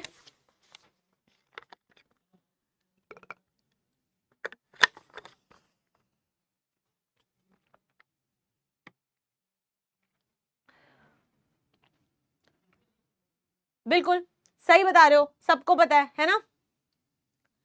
बहुत बढ़िया, no no no, B option आ गया मैम, हमारा बी ऑप्शन सही है, क्या बात है क्या बात है, बिल्कुल सही। तो बेटा क्योंकि हम अब क्या कह सकते हैं, पहले तो इस टाइम को खत्म हो जाने दो। हाँ मुझे पता है कि पोल जो होता है वो 5 सेकेंड लेट आता है, आई नो, पर इसमें ये टेक्निकल क्या कहते हैं इसको, ड्रॉबैक है, इसमें हम कुछ कर नहीं सकते, है ना। चलो let's see the results. Option है नो, तो यानी कि मैम बी, तो यानी कि बेटा 65.87% ही बस। लीडर्स अथर्व फिर से सबसे पहले, चंदन, तनिष्का, ऋतिक एंड लक्षिता, ठीक है। चलो कोई बात नहीं, आ जाओ। तो अब मैम हम यहाँ पे क्या कह रहे हैं बेटा, रो जो होता है ना वो आपका एक प्रोपोर्शनैलिटी कांस्टेंट है, क्या है, प्रोपोर्शनैलिटी कांस्टेंट है। और जो आपका प्रोपोर्शनैलिटी कांस्टेंट होता है, अब आपके मन में आएगा मैम प्रोपोर्शनैलिटी कांस्टेंट का क्या मतलब है, तो प्रोपोर्शनैलिटी कांस्टेंट का मतलब होता है जब आप ये प्रोपोर्शनैलिटी को हटाते हो तब आपके पास में एक कांस्टेंट आता है, इसको कहते हैं प्रोपोर्शनैलिटी कांस्टेंट। जब ये हटके ऐसे कोई कांस्टेंट वर्ड आता है उसको प्रोपोर्शनैलिटी कहते हैं, ठीक है। क्योंकि मैम प्रोपोर्शनैलिटी कांस्टेंट है तो वो किसी भी चीज पे डिपेंड नहीं करता है, ठीक है, ये मैं आपको बार बार बता चुकी हूं, ठीक है, कोई इशू नहीं है यहां तक, नहीं। सो ये बात ध्यान रखनी है, चलो कोई बात नहीं, आगे बढ़ते हैं, आगे बढ़ते हैं। अब हम बेटा एक और चीज आपसे पूछते हैं। ये सारी चीजें तो आपको समझ आई जाएगी, फाइंड द यूनिट ऑफ के, ये सब मैं करा चुकी हूँ। ये डेफिनेशन देख लो, अगर आपको डेफिनेशंस चाहिए होती हैं तो ये आपके लिए डेफिनेशंस हैं। Conductivity is numerically equal to the conductance of a solution held between the electrodes. ये सारी डेफिनेशंस जो है मैं वो आपको लिखवा चुकी हूँ, ठीक है। It is a numerical definition of conductivity, ठीक है, yes it is always a constant. तो ये सब चीजें तो अब समझ आ गई हैं, अब तुम थक गए होगे पढ़ाई करते करते, सो this is for you. But मुझे ऐसा लग रहा है कि ये शायद पुराना है, क्या आप लोग ये देख चुके हो? यस बेटा, हेनरीज कांस्टेंट भी एक प्रोपोर्शनैलिटी कांस्टेंट था, इसलिए वो किसी पे डिपेंड नहीं करता था, वो जो प्रोपोर्शनल वाली चीजें थी उन पे डिपेंड नहीं करता था, ठीक है। Music will help you focus in studying, 40 second बाद म्यूजिक को एंजॉय कर रहे हैं, पढ़ाई करना भूल ही गए, है ना। यस आई थिंक ये पुराना है, सॉरी, ठीक है। चलो क्वेश्चन आ गया है, ट्राई करो इस क्वेश्चन को, इस सवाल को ट्राई करना है और आंसर बताना है, ठीक है। यस क्वेश्चन ट्राई करो, चलो लेट्स नाचो ठीक है, करो बेटा क्वेश्चन करो। मुझे भी पता है, मुझे आज तक कभी ऐसे होता ना, बहुत सारे स्टूडेंट्स होते हैं जो गाने सुनते सुनते पढ़ाई कर लेते हैं, मैथ्स के न्यूमेरिकल्स सॉल्व कर लेते हैं, मैं नहीं कर सकती हूँ। मुझे ऐसे लगता है कि मतलब मैं गाना भी सुनूं, मैं क्वेश्चन की तरफ भी कॉन्सेंट्रेट करूं, ये कैसे होगा? I can do one thing at a time ना, फुल कॉन्सेंट्रेशन तो तभी आएगा। मैं तो गाना सुन रही होती हूँ तो मैं गाने ही इंजॉय करने लग जाती हूँ, मेरे में भी ऐसा ही है, ठीक है यस। बट होते हैं कई लोग जो गाना सुनते सुनते भी पढ़ाई लिखाई सब कर लेते हैं, स्मार्ट मल्टीटास्क पीपल, है ना। हाँ, तो निर्यान का आंसर आ गया है 0.05, ठीक है बेटा। निधि का आंसर आ गया है 1/60, ज्यादातर सबका आंसर 0.05 आ रहा है। If you can't do this question तो कोई बात नहीं, मैम कराएंगी, ठीक है। सोना भी नहीं कॉन्सेंट्रेट कर पाती है पढ़ाई पे, यस मैं भी नहीं कर पाती हूँ, है ना। यस चलो लेट्स स्टार्ट बेटा। तो आपको क्वेश्चन में जो जो इंफॉर्मेशन दी है पहले वो देख लो, कैसे इस तरह के क्वेश्चंस को सॉल्व करना होता है, ठीक है। हाँ तो ma'am if k of 0.1 normal KCl is, तो भाई आपको k की वैल्यू दी हुई है कितनी, 1.2 इंटू 10 की पावर -2 साइमन सेंटीमीटर इनवर्स। बेटा अगर कभी समझना है ना क्या दिया हुआ है तो आप क्या किया करो, यूनिट देख लिया करो, यूनिट तो आपको पता ही है, आप उसके अकॉर्डिंग आंसर निकाल सकते हो, ठीक है। यस और आपको r की वैल्यू दी हुई है 60 ओम, और आपको बोला हुआ है कि आपको G स्टार कैलकुलेट करना है, मतलब आपको सेल कांस्टेंट निकालना है। आपको पता है कि जो सेल कांस्टेंट होता है वो किसके बराबर होता है, L/A के बराबर होता है। लेकिन मैम हमें L भी नहीं दिया हुआ, A भी नहीं दिया हुआ, इसका मतलब है कि आप ये वाला फॉर्मूला नहीं यूज कर सकते। क्या आपको कोई और फॉर्मूला आता है सेल कांस्टेंट निकालने का? एक बड़ा इंपॉर्टेंट फॉर्मूला मैम आपने हमें बताया था, that K is equal to G into G star, है ना। हाँ तो मैम यहां से G स्टार जो होगा वो किसके बराबर आ जाएगा, K अपॉन G, ठीक है। यस बेटा G क्या होता है, कंडक्टेंस, और ये क्या होता है 1/R के बराबर होता है।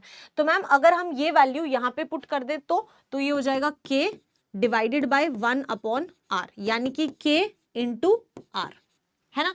तो बस कुछ नहीं करना, जो दो चीजें दी है दोनों को मल्टीप्लाई करना है, ठीक है। यस सही है ना, K is equal to G into G star, तो G स्टार निकलेगा तो K के डिवाइड में G आएगा, यस G इज 1/R तो K इंटू, ठीक है।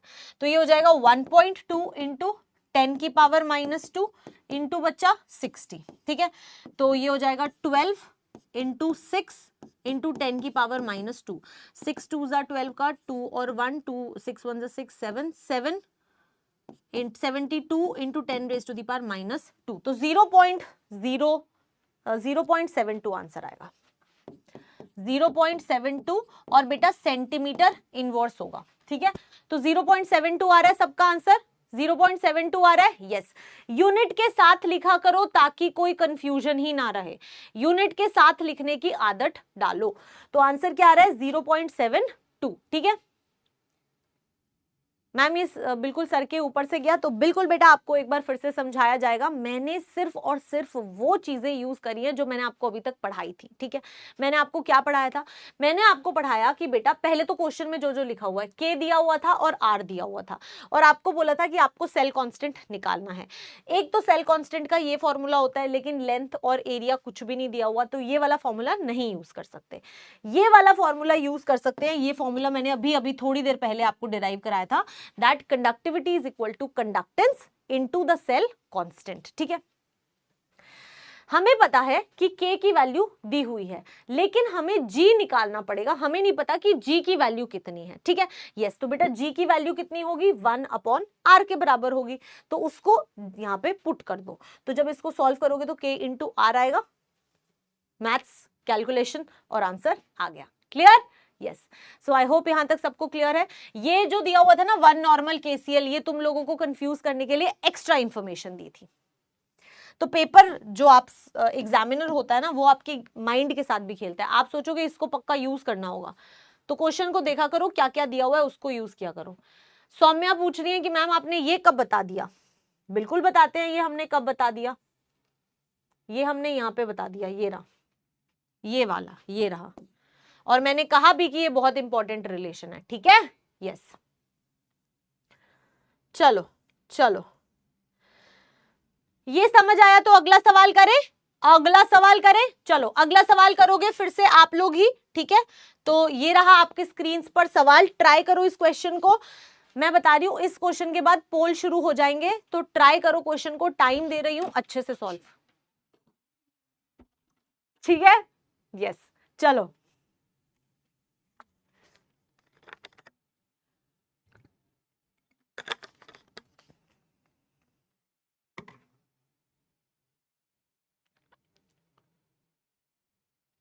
आयुष, अगर क्लास में आपने 5 सेकंड के लिए भी दिमाग इधर से उधर किया तो गया, ठीक है। मैंने आपको बिल्कुल बताया है, प्लीज नोट्स को चेक कीजिए। 0.1 नॉर्मल आपको कंफ्यूज दियाने के लिए दिया गया था बच्चे। Yes,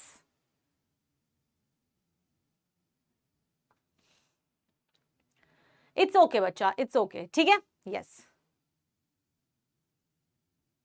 thank you so much, thank you so much. अब चलो मैम को जवाब दो, फटाफट स्पीड में जवाब दो, ठीक है। यस, आंसर आने लग गए भाई। 50 ओम भी आ रहा है, 0.5 इंटू 10 की पावर -1, 0.02 भी आंसर आया है, ठीक है। तो काफी सारे आंसर्स आए हैं। ओके, निधि का भी आंसर आ गया है, आकृति का भी आंसर आ गया है, ठीक है। ओके, करें शुरू। ओके, दिव्यांश ने भी आंसर दिया हमें, और किसने दिया? कनिका ने भी हमें आंसर दिया है, प्रियम ने भी हमें आंसर दिया है। तो चलिए अब हम भी आंसर करते हैं। तो क्या करना है?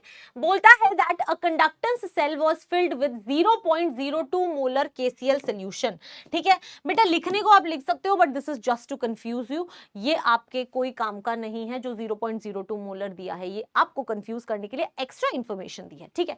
यस, कहता है विच हैज कंडक्टिविटी।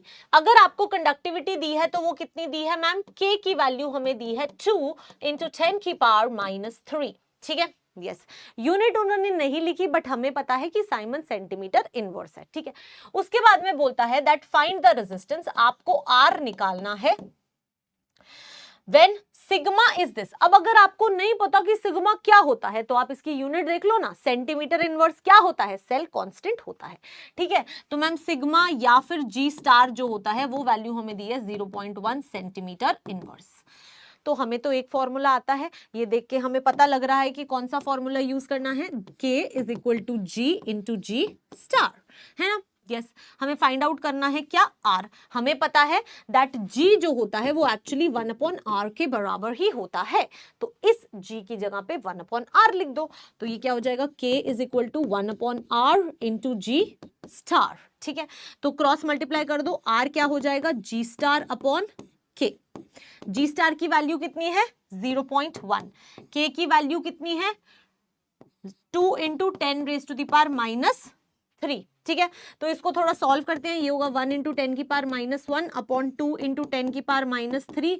बेटा 1/2 कितना होता है? 0.5, तो 0.5 इंटू 10 की पावर -1 इंटू 10 की पावर 3, ये हो जाएगा 0.5 इंटू 100 यानी कि मैम 50 ओम जो है वो हमारा करेक्ट आंसर हो जाएगा।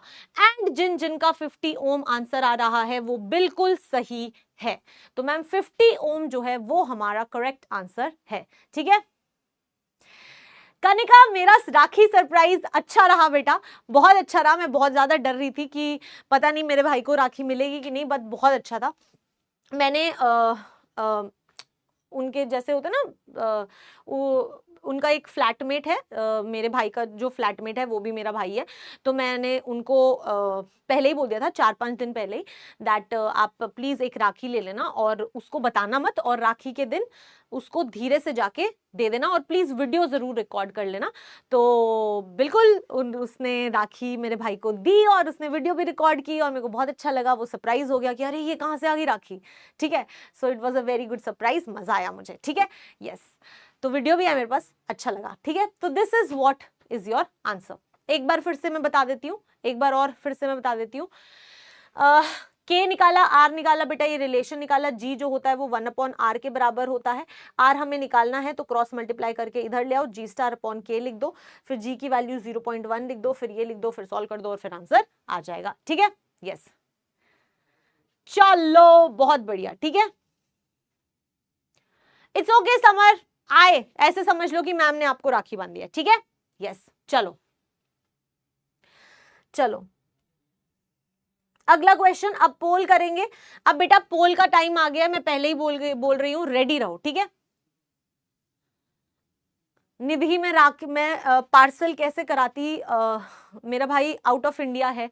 ठीक है, तो मुझे इतना एग्जैक्टली आइडिया नहीं था कि वहां पे कैसे ऑर्डर करते हैं और पार्सल कराते हैं, इसलिए मैंने फिर ऐसे प्लान कर लिया। ठीक है, यस, चलो चलो चलो, let's try and do the poll वाला क्वेश्चन। ठीक है, तो मैं तुम्हें 45 सेकेंड्स दूंगी पोल वाले क्वेश्चन के लिए। ठीक है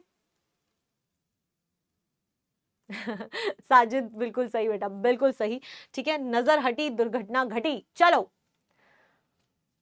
तो इसीलिए तुम्हें पहले ही बता दिया, जैसे ही तुम्हारी स्क्रीन पर आएगा मैं पोल स्टार्ट कर दूंगी। चलो चलो चलो, 45 seconds you have, try to solve this question, फटाफट होएगा। सौरभ 1/2 था, 1/2 0.5 होता है बेटा।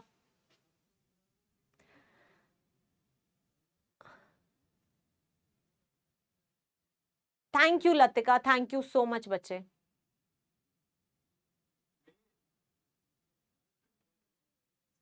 गुड आर्यन, हो सकता है कि आपने अलग तरह से क्वेश्चन सॉल्व किया हो, तो क्वेश्चन अलग अलग तरीके से सॉल्व किया जा सकता है। ठीक है, यस, तो आपके पास अभी भी समय है। तो घड़ी महाराज जो हैं वो टिक टिक टिक टिक करके चल रहे हैं, आप जरा अपना आंसर जल्दी जल्दी कीजिएगा, इस टिक टिक से घबराइएगा नहीं। ठीक है, यस, चलो चलो चलो, तो आपका समय जो है वो समाप्त होने वाला है।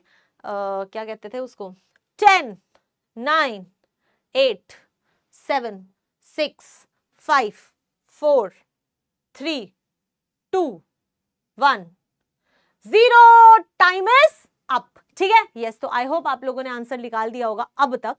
चलिए चलिए बेटा, अब हम इसको सॉल्व करने की कोशिश करते हैं। ठीक है, मैंने खुद ही नहीं सॉल्व किया हुआ इस क्वेश्चन को। तो the specific conductivity of n/10 KCl, again बेटा this is just to confuse you, n/10 KCl solution of 20 degree Celsius is, तो बेटा स्पेसिफिक कंडक्टिविटी बोला है यानी कि k की वैल्यू दी है 0.0212। ठीक है, yes, ohm inverse centimetre inverse. ठीक है, and the resistance of the cell containing the solution, यानी कि आपको रेजिस्टेंस आर दिया हुआ है 55 ओम। आपको बताना है सेल कांस्टेंट। ठीक है, तो मैम सेल कांस्टेंट निकालने के लिए हमें ये वाला फॉर्मूला यूज करना पड़ेगा, G into G star is equal to K. ठीक है, हमें सेल कांस्टेंट जी स्टार निकालना है, तो जी स्टार होगा K अपॉन जी के बराबर, और मैम ये होगा K अपॉन 1/r, क्योंकि कंडक्टेंस 1/r होता है। अब ये r ऊपर जाके मल्टीप्लाई हो जाएगा तो K इंटू r हो जाएगा। K की वैल्यू है 0.0212 इंटू बेटा 55। ठीक है, तो जल्दी से मल्टीप्लाई करो, यहाँ पे कैलकुलेटर होना चाहिए था। ठीक है, तो क्या हो जाएगा, क्या हो जाएगा, क्या हो जाएगा, 55 इंटू 0.0212 1.166 आ रहा है, तो बिल्कुल 1.166 आंसर आ रहा है। और क्योंकि हमें सेल कांस्टेंट निकालना था तो हमें उसकी यूनिट पता है सेंटीमीटर इनवर्स, ठीक है। तो 1.166 ऑप्शन बी जो है वो आपका करेक्ट आंसर है, ठीक है।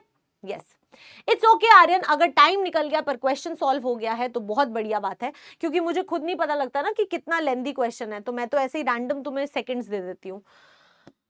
तो इट्स ओके अगर सही आंसर आ रहा है मतलब बढ़िया बात है। 58.53% लोगों ने एकदम करेक्ट आंसर किया। Good, let's see the leader board. So we have Chandan at the first position, then we have Sumit, then we have Rohit, Ayas and Komal। मेरे को एकदम नए नए नाम दिखाई दे रहे हैं। सो गुड बेटा, वेरी गुड, ओके, अमेजिंग। चलो चलो चलो, एक और क्वेश्चन करें, एक और क्वेश्चन करें, चलो एक और क्वेश्चन करते हैं। मैम प्लीज रिप्लाई, पोल नहीं चल रहा है। साजिद कोई बात नहीं, नहीं चल रहा, क्या फर्क पड़ता है, जवाब दो बस, ठीक है। तुम चैट में दे दो, मैं चैट में तुम्हारा आंसर देख लूंगी। अगला क्वेश्चन, अगला क्वेश्चन जैसे ही तुम्हारी स्क्रीन पर आएगा हम पोल स्टार्ट कर देंगे, ठीक है। 45 सेकेंड्स ही दूंगी इस क्वेश्चन के लिए भी।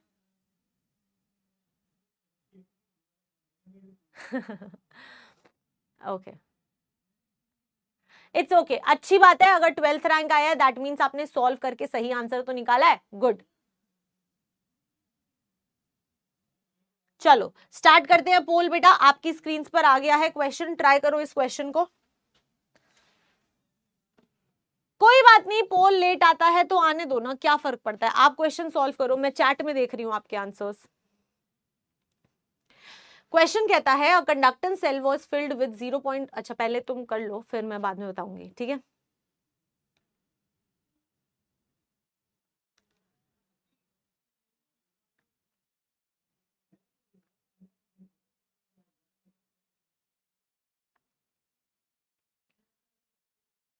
गुड गुड, करो क्वेश्चन।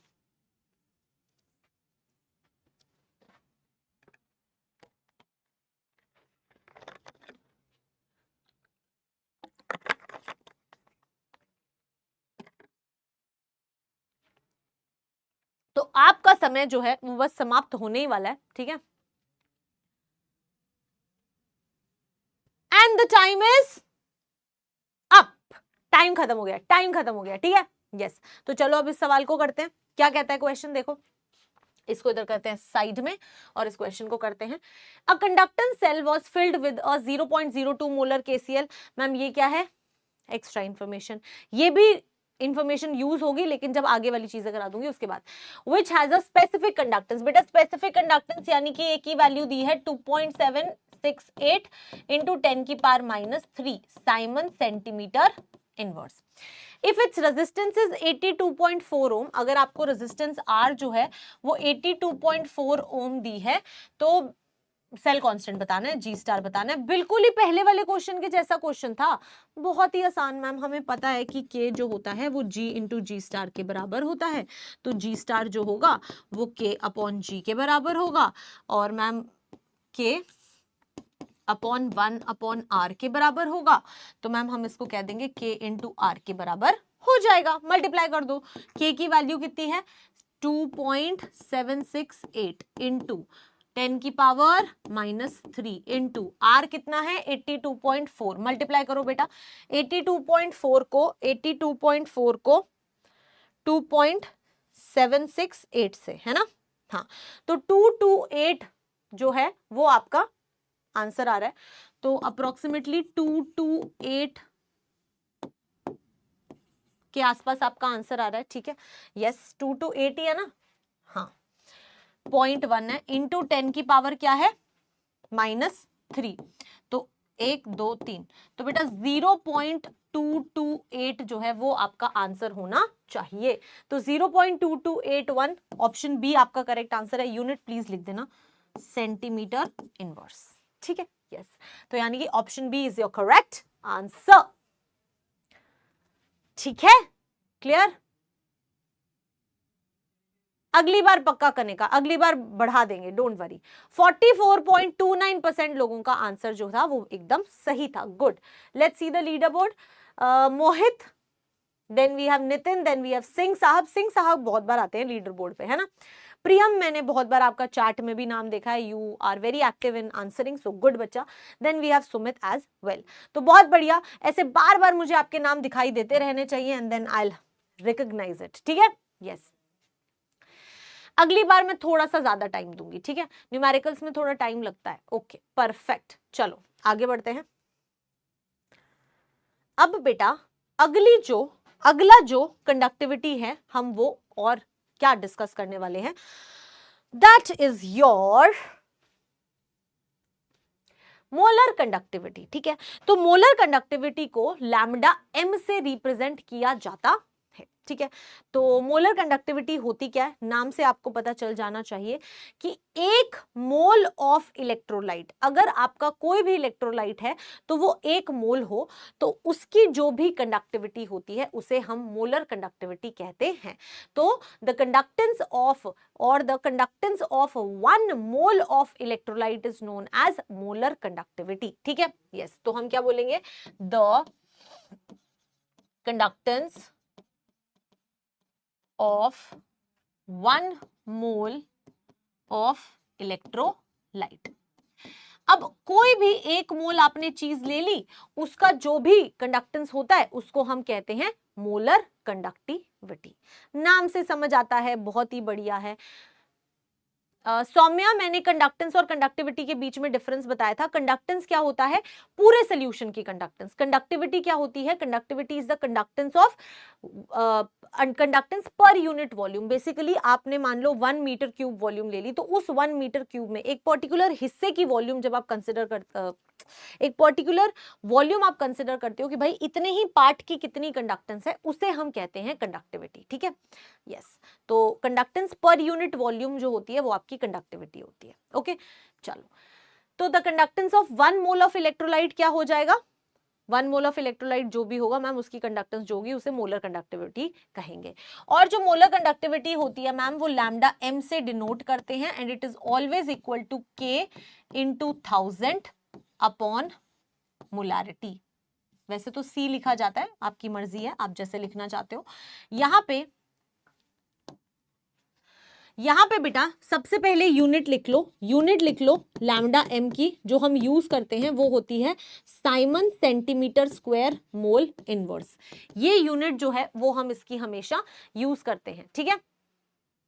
ओके चलो, now let's talk about k। क्या है मैम, k यहां पे है स्पेसिफिक कंडक्टिविटी, स्पेसिफिक कंडक्टेंस या फिर कंडक्टिविटी या फिर कापा, जो भी आप बात करते हैं। और ये यूनिट जो होती है इसकी साइमन सेंटीमीटर इनवर्स लेते हैं, ठीक है।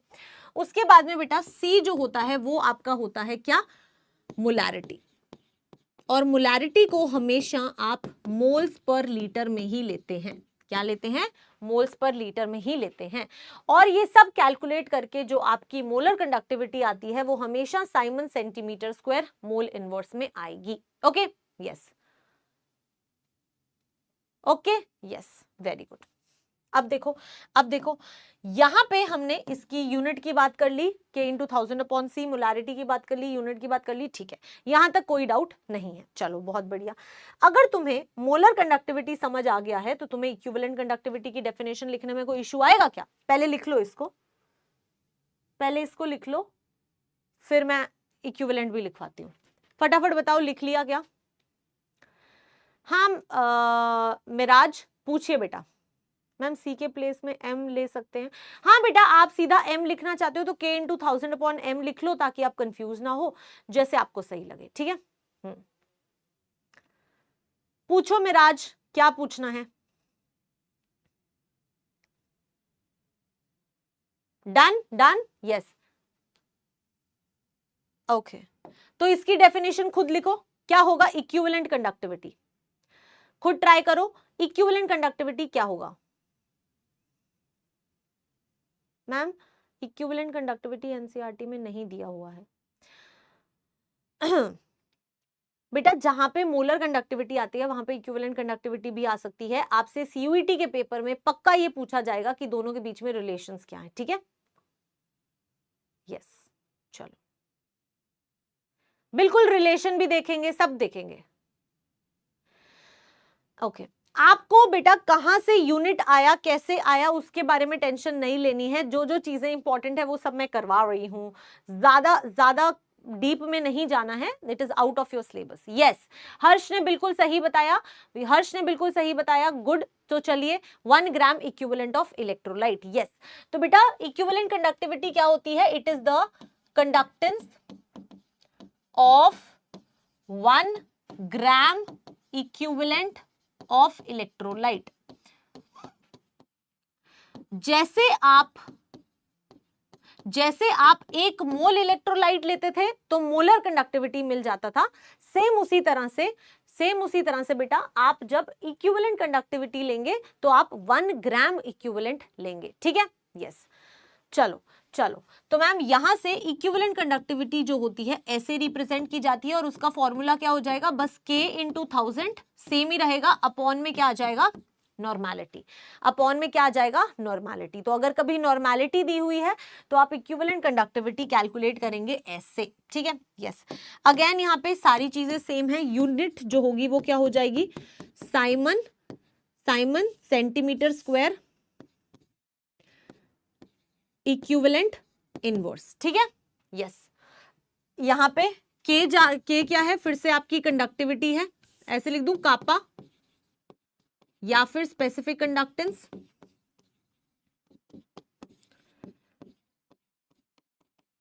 फॉर्मूला क्या होगा? साइमन सेंटीमीटर इनवर्स, हमेशा ऐसे ही लेना है। और एन जो है वो क्या होगी बेटा? नॉर्मेलिटी। और नॉर्मेलिटी की यूनिट क्या होती है? इक्विवेलेंट पर लीटर। ठीक है, यस। मैं कराऊंगी बहुत सारी चीजें, अभी आपको लग रही होंगी कि मैम हम कैसे कन्वर्ट करेंगे, नॉर्मेलिटी कैसे कैलकुलेट करेंगे, सब मैं कराऊंगी, डोंट वरी। मोलैरिटी निकालना आता है ना तो नॉर्मेलिटी भी आता है। सॉल्यूशंस चैप्टर में मैंने तुम्हें सिखाया था पर तुमने समझा नहीं। मैंने तुम्हें कहा था नॉर्मेलिटी सीख लो, पर नहीं। लो, ठीक है, बता दिया what is N. N is your normality. लिख लो इसको।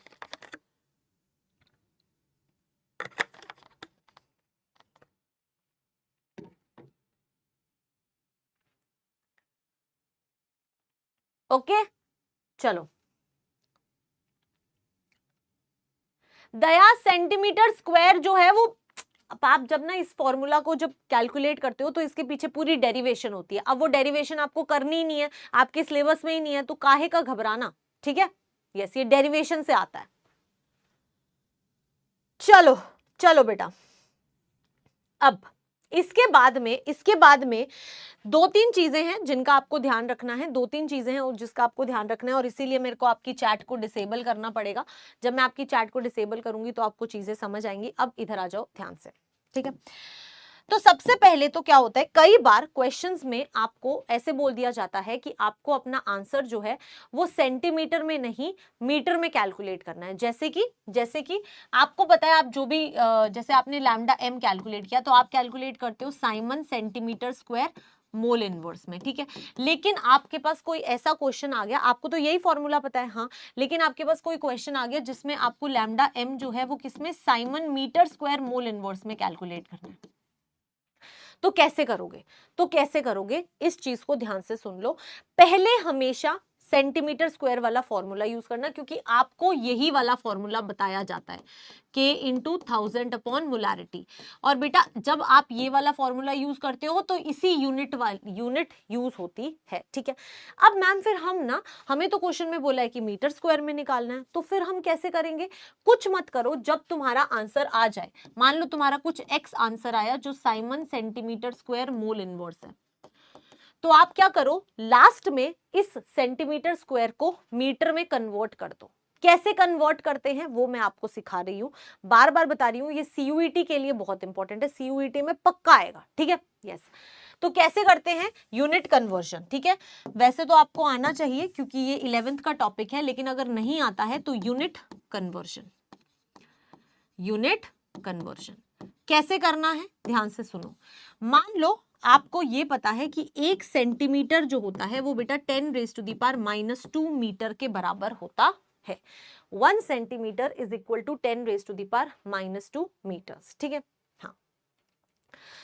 अब आपको let's say x siemens centimetre square mole inverse है और उसको आपको मीटर स्क्वायर में कन्वर्ट करना है, ठीक है। तो कैसे करेंगे, इधर देखो ma'am, x siemens centimetre square mole inverse पहले लिख लो, ठीक है। उसके बाद में आपको पता है कि 1 सेंटीमीटर 10⁻⁻² मीटर्स के बराबर होता है। आपके पास कितने सेंटीमीटर्स हैं, 2 सेंटीमीटर का स्क्वायर है। इसका मतलब है x तो ऐसे ही लिखा जाएगा, साइमन ऐसे ही लिखा जाएगा, 1 सेंटीमीटर में इतने मीटर्स होते हैं, तो इस वाले पार्ट की जगह पे मीटर लिख दो, यानी कि मैम 10⁻⁻² मीटर का होल स्क्वायर। और मोल इनवर्स तो सेम ही चाहिए, तो मोल इनवर्स लिख दो। तो ये वैल्यू जो है वो क्या आ जाएगी, x तो x ही रहेगा, siemens 10⁻² × 2 -4 metre square mole inverse. और आपका कन्वर्जन हो चुका है, कैसे, x × 10⁻⁻4 siemens metre square mole inverse. कोई दिक्कत आई, कोई दिक्कत आई? सिर्फ और सिर्फ सेंटीमीटर को मीटर में कन्वर्ट करना सीख जाओ। 1 सेंटीमीटर 10⁻⁻² मीटर्स के बराबर होता है। तो जो आपका सेंटीमीटर स्क्वायर है उसको मीटर स्क्वायर में ऐसे कन्वर्ट करते हैं। 1 सेंटीमीटर अगर इतने मीटर्स के बराबर है तो यहाँ पे इसकी वैल्यू पुट कर दो, इसको सॉल्व कर दो और ये जो है वो आपकी पूरी वैल्यू आ जाएगी और ये आपका answer siemens metre square mole inverse में आएगा, ठीक है। अगर ये समझ आया है, अगर ये समझ आया है तो एक क्वेश्चन के थ्रू अच्छे से इस चीज को क्लियर करते हैं। मान लो मैंने तुम्हें एक क्वेश्चन दिया,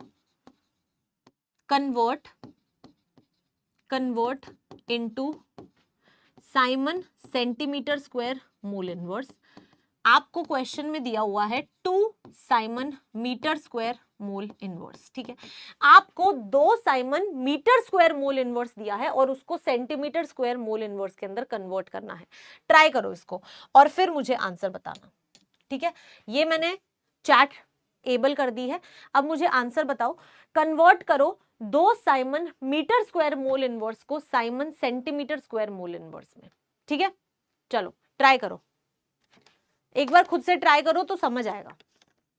अंश का आंसर आ गया है 0.0002, ठीक है।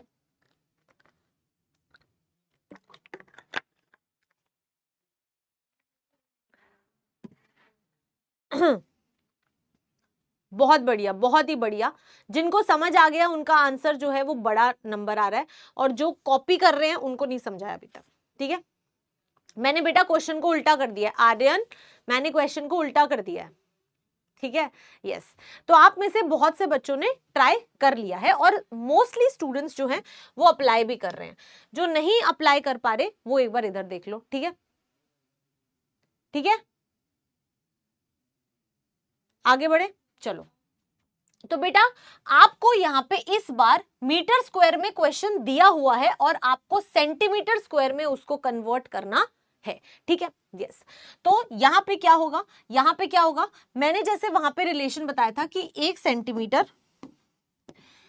सेंटीमीटर जो होता है वो 10⁻⁻² मीटर के बराबर होता है, ठीक है। लेकिन यहाँ पे हम सेंटीमीटर को मीटर में कन्वर्ट कर रहे थे, इस बार आप मीटर को सेंटीमीटर में कन्वर्ट कर रहे हो, तो ये देख लिया करो कि किसको किस में कन्वर्ट कर रहे हो। तो मैम हम 1 सेंटीमीटर को कन्वर्ट कर रहे हैं, लेकिन क्वेश्चन में हमें मीटर को सेंटीमीटर में कन्वर्ट करना है। तो इसको उल्टा करोगे तो 1 मीटर कितने के बराबर आ जाएगा, 1/10⁻², यानी कि 10⁻² मीटर 2 सेंटीमीटर के बराबर आएगा। तो भाई 1 मीटर जो होता है वो 10⁻² सेंटीमीटर या फिर 100 सेंटीमीटर के बराबर होता है, ठीक है। तो क्वेश्चन में क्या दिया हुआ है, 2 siemens metre square mole inverse. तो मैम मुझे क्या करना है, मीटर को सेंटीमीटर में कन्वर्ट करना है। तो 2 siemens 1 metre is equal to 100 centimetre, तो 100 सेंटीमीटर का होल स्क्वायर मोल इनवर्स। तो क्या हो जाएगा, 2 साइमन 10⁻², तो था ही 2 × 2 4 सेंटीमीटर स्क्वायर मोल इनवर्स। तो जो आंसर आएगा वो क्या आएगा, 2 × 10⁻⁴ Simon centimetre square mole inverse. ये कन्वर्जन अगर आपको आ गया तो आप कभी भी कोई गलती नहीं करोगे। सिर्फ देख लिया करो कि किसको किस में कन्वर्ट करना है और हर बार रिलेशन यही वाला यूज करना है कि 1 सेंटीमीटर इज इक्वल टू इतना मीटर। सेंटीमीटर को करना है तो डायरेक्टली ये पुट कर दो और अगर मीटर को करना है तो इसको नीचे ले आओ, ठीक है। यस, आई होप यहां तक क्लियर है। आई होप यहां तक क्लियर है, ठीक है। यस, चलो इसको लिख लो, इसको लिख लो, फिर आगे बढ़ेंगे। वेरी गुड संदीप, गुड बच्चा, ठीक है।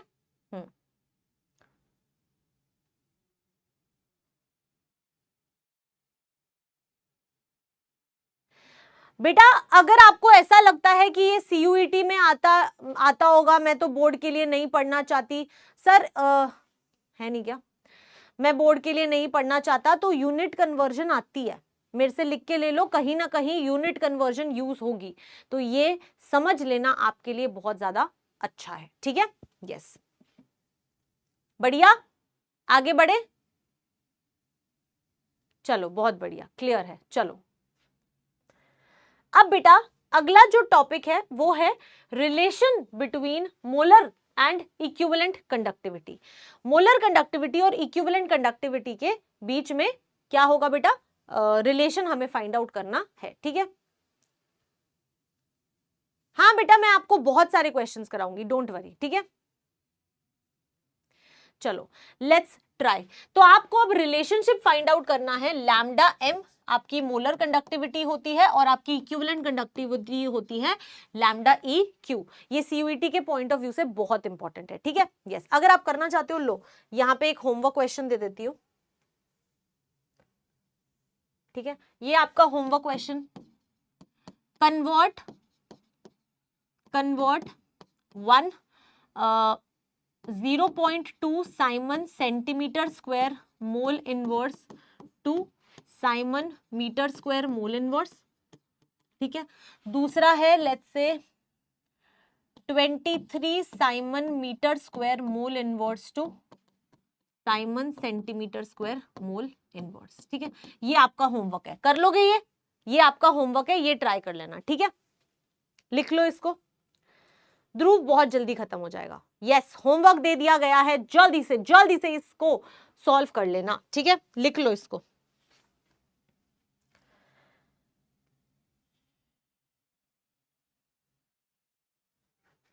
आंसर भी आ गए, क्या बात है, क्या बात है, इतने स्मार्ट बच्चे हो ना तो मजा आ जाता है, बहुत ही बढ़िया, ठीक है। यस, ओके बच्चा, चलो आई होप ये होमवर्क कर लोगे। अब फटाफट एक रिलेशन करा दूं, इससे पहले क्लास खत्म हो जाए, प्लीज एक रिलेशन करा दूं, please please please please please, तो आ जाओ एक रिलेशन करा देते हैं मोलर कंडक्टिविटी और इक्विवेलेंट कंडक्टिविटी के बीच में, ठीक है। यस, तो मोलर कंडक्टिविटी और इक्विवेलेंट कंडक्टिविटी के बीच में आपको रिलेशनशिप फाइंड आउट करना है। कैसे फाइंड आउट करोगे बेटा, मोलर कंडक्टिविटी जो होती है वो कैसे दी जाती है, K × 1000 अपॉन मोलैरिटी से, है ना।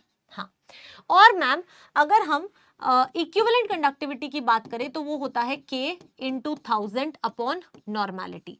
अब बेटा वैसे तो मैं तुम्हें सॉल्यूशंस चैप्टर में भी बता चुकी हूं कि जो नॉर्मेलिटी होती है वो कैसे फाइंड आउट की जाती है, पर क्योंकि मुझे तुम लोगों पे विश्वास है और तुम में से बहुत से लोगों ने तो नॉर्मेलिटी सुनी भी नहीं होगी, है ना। हाँ, तो तुम्हारी चैट फिर से 5 मिनट के लिए बंद की जा रही है, एक बार फिर से फटाफट, ताकि आपका ये सवाल खत्म किया जा सके। तो अब मैं आपको सबसे पहले नॉर्मेलिटी और मोलैरिटी के बीच का रिलेशन बता रही हूं, हालांकि मैं सॉल्यूशंस में पहले भी बता चुकी हूं, ठीक है। यस, तो बेटा अगर आप जब भी नंबर ऑफ मोल्स कैलकुलेट करते हैं तो नंबर ऑफ मोल्स होते हैं given mass upon molar mass, ठीक है। और जब भी आप नंबर ऑफ इक्विवेलेंट्स कैलकुलेट करते हैं, नंबर ऑफ इक्विवेलेंट्स जो होते हैं वो कैसे कैलकुलेट किए जाते हैं, given mass upon equivalent mass, ठीक है। ये होता है, मोल्स कैसे निकलते हैं, given mass upon molar mass से, और इक्विवेलेंट्स कैसे निकलते हैं, given mass upon equivalent mass से, ठीक है। तुम कहोगे अब मैम ईएम क्या होता है, ये भी लिख लो, इक्विवेलेंट मास, ठीक है। जीएम क्या होता है, गिवन मास, हालांकि मैं सब करा चुकी हूं बट मुझे फिर भी कराना पड़ रहा है, और एमएम क्या होता है, मोलर मास, ठीक है। हाँ, तो मैम इक्विवेलेंट्स निकलते हैं given mass upon equivalent mass से और मोल्स निकलते हैं given mass upon molar mass से। अब आपके मन में अगला सवाल आना चाहिए टेक्निकली कि ये जो इक्विवेलेंट मास होता है ये कैसे कैलकुलेट करते हैं, इसको कहते हैं molar mass upon N factor. N factor कैसे निकालते हैं वो मैं आपको सिखाऊंगी, वैसे तो मैं ऑलरेडी सिखा चुकी हूं बट अगर आपको नहीं आता तो मैं फिर से सिखाऊंगी।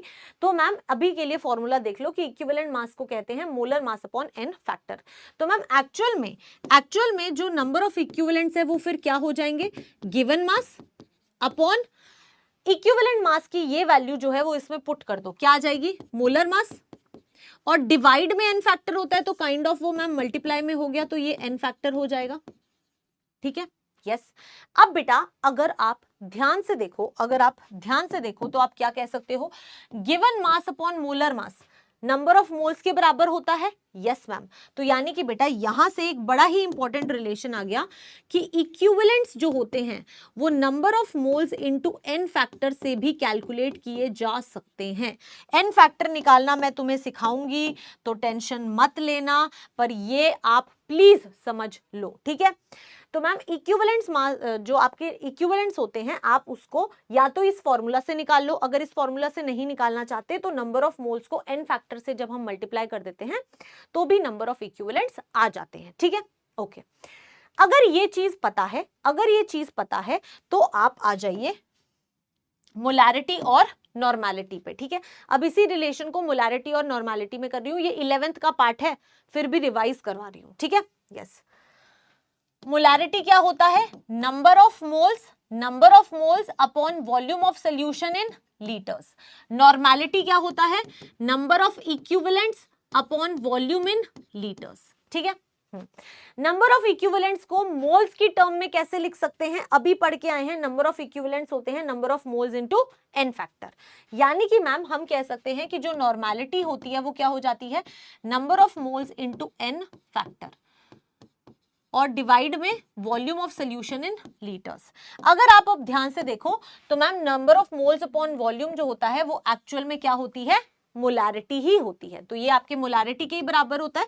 तो यहां से आपको एक रिलेशन मिल जाता है that normality is equal to molarity into N factor. ये आपको अगर डेरिवेशन आता है तो बहुत बढ़िया है, अगर डेरिवेशन नहीं आ रहा तो ये रट लो क्योंकि ये काम आएगा। ठीक है, ये रट लो बेटा कि नॉर्मेलिटी कैसे निकलती है, मोलैरिटी इनटू एन फैक्टर से। एन फैक्टर निकालना मैं कल की क्लास में सिखाऊंगी, आज नहीं सिखा पाऊंगी, बट ये रिलेशन तुम्हें आना चाहिए, normality is equal to molarity into N factor. ठीक है, कैसे डिराइव किया वो मैंने पूरा का पूरा यहाँ पे लिखा हुआ है, अगर नहीं समझ आया तो कोई बात नहीं, सिर्फ और सिर्फ ये वाला रिलेशन याद कर लो। ठीक है, तो रिमेंबर ऐसे लिख लो, कमिट टू मेमोरी, सीटीएम। ठीक है, सीटीएम का मतलब होता है याद करना है। अब अगर ये रिलेशन पता है फिर तो मैम बहुत ही आसान है, कैसे, लैम्डा एम क्या होता है, के into 1000 upon molarity. Lambda equivalent क्या होता है, के इंटू 1000 अपॉन नॉर्मेलिटी। नॉर्मेलिटी क्या होता है, मोलैरिटी इंटू एन फैक्टर। तो यानी कि मैम हम इसको ऐसे भी लिख सकते हैं, it is K into 1000 upon molarity into N factor, है ना। हाँ, और अगर आप इतने पार्ट को देखो तो आप इसको किसके इक्वल कह सकते हो, ये देखो k into 1000 upon molarity, k into 1000 upon molarity, मतलब मैम ये किसके बराबर है, लैम्डा एम के। तो यहां से हम कह सकते हैं that equivalent conductivity is actually equal to molar conductivity upon N factor, या फिर your molar conductivity is equal to equivalent conductivity into N factor.